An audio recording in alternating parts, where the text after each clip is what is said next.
بسم اللہ الرحمن الرحیم۔ السلام علیکم۔ مکہ میں پیارے رسول صلی اللہ علیہ وآلہ وسلم کو اسلام کی دعوت دیتے ہوئے 10 سال گزر چکے تھے۔ مکہ کے گلی کوچوں میں ہر طرف اسلام کے چرچے تھے۔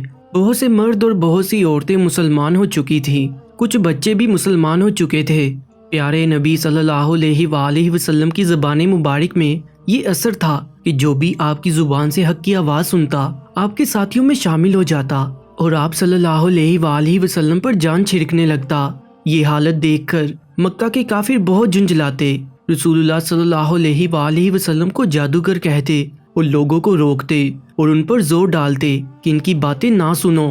انہی دنوں یمن کے ایک مشہور شاعر طفیل مکے میں آئے۔ یہ اپنے قبیلے کے سردار تھے اور یمن کے لوگ ان کو بہت مانتے تھے۔ جب یہ مکہ پہنچے تو مکہ والوں نے ان کا بڑا شاندار استقبال کیا اور بڑی عزت سے پیش آئے، مگر مکہ والوں کو یہ فکر ہوگی کہ اگر کہیں طفیل نے محمد صلی اللہ علیہ وآلہ وسلم کا کلام سن لیا تو یہ ضرور مسلمان ہو جائیں گے۔ وہ کلام ہے ہی ایسا کہ سننے والا بغیر اثر لیے رہ ہی نہیں سکتا، اور پھر طفیل تو خود ایک شاعر ہے، کلام کی اچھائی کو پرکھنے والے ہیں۔ محمد صلی اللہ علیہ وآلہ وسلم کا اونچا پر اثر کلام طفیل نے اگر ان کو دیکھا اور اگر یہ مسلمان ہو گئے تو ان کا پورا قبیلہ مسلمان ہو جائے گا۔ مکہ والوں کے لیے طفیل کا یہاں آنا ایک بڑا حادثہ بن گیا۔ طفیل نے ان کو بڑی فکر میں ڈال دیا۔ سب سمجھدار لوگ مل جل کر بیٹھے، آپس میں مشورہ کیا اور یہ طے ہو گیا کہ جیسے بھی ہو طفیل کو محمد صلی اللہ علیہ وآلہ وسلم سے ملنے نہ دیا جائے۔ کچھ لوگ طفیل کے پاس پہنچے اور بڑی رازداری سے اور خیر خواہی کے انداز میں طفیل سے کہا، آپ نے ضرور ذکر سنا ہوگا، ہمارے ہاں ایک صاحب ہیں، وہ کچھ دنوں سے اپنے آپ کو نبی کہنے لگے ہیں، بڑے زبردست جادوگر ہیں، ان کی باتوں میں بلا کا اثر ہے، ان کی باتیں سننے والا ان کے جادو سے ہرگز نہیں بچتا، جو بھی ایک بار ان کی باتیں سن لیتا ہے بس انہی کا ہو کر رہتا ہے۔ مکے کے بہت سے بھولے بالے ان کے جادو میں پھنس گئے ہیں اور اپنے باپ دادا کے دین سے پھر گئے ہیں۔ بہت سے گھرانے ہیں جہاں انہوں نے بیٹھے بٹھائے باپ بیٹوں، میاں بیویوں اور چچا بھتیجوں میں لڑائیاں کرا رکھی ہیں، اور پھر جس پر بھی ان کا جادو چل جاتا ہے وہ ایسا ہکا بکا ہو جاتا ہے کہ پھر وہ کسی کو نہیں سنتا۔ بھلا کیا مجال ہے کہ کوئی اپنی بات سے ہٹا سکے؟ آپ کو یہ باتیں ہم نے اس لیے سنائیں کہ آپ ہوشیار رہیں۔ طفیل نے ان لوگوں کی یہ باتیں بڑے غور سے سنی اور دل میں طے کر لیا کہ کچھ بھی ہو اس شخص کی بات ہرگز نہ سنوں گا، کہیں میرے اوپر بھی اس کے جادو کا اثر ہو گیا تو کیا ہوگا۔ اس کے بعد طفیل کعبہ میں جب بھی جاتے کانوں میں خوب روئی ٹھونس لیتے کہ کہیں اس شخص کی آواز کانوں میں نہ پڑے۔ ایک دن کعبہ میں پیارے رسول صلی اللہ علیہ وآلہ وسلم نماز میں قرآن شریف پڑھ رہے تھے۔ اتفاق کی بات طفیل بھی پہنچ گئے۔ خدا کا کرنا قرآن شریف کی آواز کان میں پڑ گئی۔ انہیں یہ آواز بہت بلی لگی، پہلے تو ٹھٹک گئے، لیکن پھر سوچا کہ خود شاعر ہوں، اچھی بری بات کو سمجھتا ہوں، کلام کی باریکیوں اور خوبیوں سے بھی واقف ہوں، کیا میں اتنا بھی نہیں سمجھ سکتا کہ کون سی بات میرے لیے اچھی ہے اور کون سی بری؟ سننا تو چاہیے کہ آخر یہ صاحب کس قسم کی باتیں کرتے ہیں۔ یہ سن کر انہوں نے اپنے کان ادھر لگا دیے۔ پیارے رسول صلی اللہ علیہ وآلہ وسلم قرآن شریف پڑھ رہے تھے اور طفیل کا دل آہستہ آہستہ پگھل رہا تھا، ایک ایک آیت ان کے دل پر اثر کر رہی تھی۔ رسول اللہ صلی اللہ علیہ وآلہ وسلم نے نماز ختم کی اور گھر جانے لگے۔ طفیل بھی پیچھے پیچھے ہو لیے۔ رسول اللہ صلی اللہ علیہ وآلہ وسلم نے نماز ختم کی اور گھر جانے لگے۔ طفیل بھی پیچھے پیچھے ہو لیے۔ رسول اللہ صلی اللہ علیہ وآلہ وسلم جب اپنے دروازے پر پہنچے تو ایک آواز آئی، حضرت مجھے بھی اندر چلنے کی اجازت دیجیے۔ پیارے نبی صلی اللہ علیہ وآلہ وسلم نے مڑ کر دیکھا کہ یمن کے معزز سردار طفیل آپ سے اندر چلنے کی اجازت مانگ رہے ہیں۔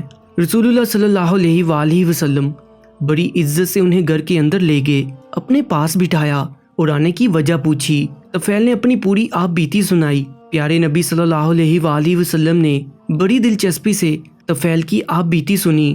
پھر طفیل نے کہا، حضور مجھے اپنی کچھ باتیں سنائیں۔ رسول اللہ صلی اللہ علیہ وآلہ وسلم نے قرآن کی چند اثر بڑی آیتیں پڑھ کر سنائیں۔ طفیل بڑے غور سے قرآن کی آیتیں سن رہے تھے اور انہیں ایسا معلوم ہو رہا تھا کہ دل کی سیاہی دھل رہی ہے، غفلت کے پردے اٹھ رہے ہیں اور حقیقت کا جمال ان کی آنکھوں کو روشن کر رہا ہے۔ جب پیارے رسول صلی اللہ علیہ وآلہ وسلم تلاوت فرما چکے تو طفیل نے کہنا شروع کیا، اس خدا کی قسم جس نے مجھے پیدا کیا، میں نے عرب کا ایک سے ایک اچھا کلام سنا ہے، مگر آج تک ایسا اونچا مؤثر اور پاکیزہ کلام کبھی نہیں سنا۔ یہ کلام تو سراسر ہدایت ہے، سراسر نور ہے، سراسر انصاف ہے۔ اس سے منہ موڑنا ہدایت سے منہ موڑنا ہے۔ خدا کی قسم یہ کسی انسان کا کلام نہیں ہے، یہ انسانوں کے پیدا کرنے والے خدا کا کلام ہے۔ طفیل کہے جا رہے تھے اور رسول اللہ صلی اللہ علیہ وآلہ وسلم کا دل ان کی ہدایت پر باغ باغ ہو رہا تھا۔ پھر آپ نے طفیل کو اسلام کا کلمہ پڑھایا اور ایمان کے نور سے ان کے سینے کو جگمگا دیا۔ یمن کا ایک معزز مہمان اب ایمان کی عزت بھی پا چکا تھا۔ مکہ میں داخلے کے وقت صرف دنیا کی عزت حاصل تھی، اب اسے دین کی عزت بھی حاصل ہوگی۔ جب طفیل نے یمن کو واپسی کا ارادہ کیا تو پیارے رسول صلی اللہ علیہ وآلہ وسلم سے عرض کیا، حضور میرا سینہ تو نور ایمان سے جگمگا اٹھا، لیکن میرا قبیلہ اور گھر کے لوگ تو کفر کے اندھیرے میں پھنسے ہوئے ہیں۔ یا رسول اللہ صلی اللہ علیہ وآلہ وسلم دعا فرمائیے کہ اللہ تعالیٰ انہیں بھی ایمان کی دولت بخشے۔ پیارے رسول صلی اللہ علیہ وآلہ وسلم نے دونوں ہاتھ دعا کے لیے اٹھائے، اے اللہ تو طفیل کو اسلام کا نشان بنا دے کہ اس سے لوگ اسلام کی راہ پائیں۔ طفیل ایمان کی طرف لیے گھر پہنچے، برے والد سے ملاقات ہوئی۔ طفیل بولے، ابا میں کفر کے اندھیروں سے ایمان کی روشنی میں آ گیا ہوں۔ ابا اب میرا آپ کا کوئی رشتہ نہیں، میں مکہ کے سچے رسول پر ایمان لے آیا ہوں۔ اب میرا رشتہ صرف اسی شخص سے ہے جو اس رسول کا کلمہ پڑھے اور اسلام کو اپنا دین مانے۔ طفیل کی یہ دل سے نکلی ہوئی باتیں سن کر والد سوچ میں پڑ گئے، اچھا ایمان میں یہ قوت ہے کہ اس سے باپ بیٹے کا رشتہ بھی ختم ہو سکتا ہے؟ کیا ایمان کا رشتہ باپ بیٹے کے رشتے سے بھی زیادہ ہے؟ طفیل کے باپ نے سوچا اور اپنے بیٹے سے کہا، طفیل لاؤ ہمیں بھی سناؤ اس رسول کی باتیں۔ طفیل نے سمجھا کر باپ کو اسلام کا پیغام سنایا۔ حق کی کشش نے کام کیا اور بوڑھے باپ نے بیٹے سے کہا، طفیل بیٹے تم میرے بیٹے ہو اور میں تمہارا باپ ہوں، میں بھی اس نبی پر ایمان لاتا ہوں جس پر تم ایمان لائے ہو۔ طفیل کی آنکھیں خوشی سے بہہ پڑی اور بولے، ابا جان چلیے غسل فرما لیجئے اور اسلام کا کلمہ پڑھ کر اللہ کے پیارے بن جائیے۔ عمر و دوسی نے غسل کیا، کلمہ شہادت پڑھا اور اسلام کی دولت سے مالا مال ہو گئے۔ باپ کے بعد محبت کرنے والی بیوی سے ملاقات ہوئی۔ بیوی کو دیکھ کر طفیل کی آنکھوں میں محبت کے آنسو آ گئے، مگر وہ فوراً ہی سنبھلے اور بیوی سے کہا، پیاری بیوی اب ہمارا تمہارا کیا رشتہ؟ میں تو مکہ والے نبی پر ایمان لا چکا ہوں اور تم ایمان کی روشنی سے محروم ہو۔ میں اسلام کی روشنی میں چل رہا ہوں اور تم کفر کے اندھیروں میں بھٹک رہی ہو۔ ایمان اور کفر کا کیا ساتھ؟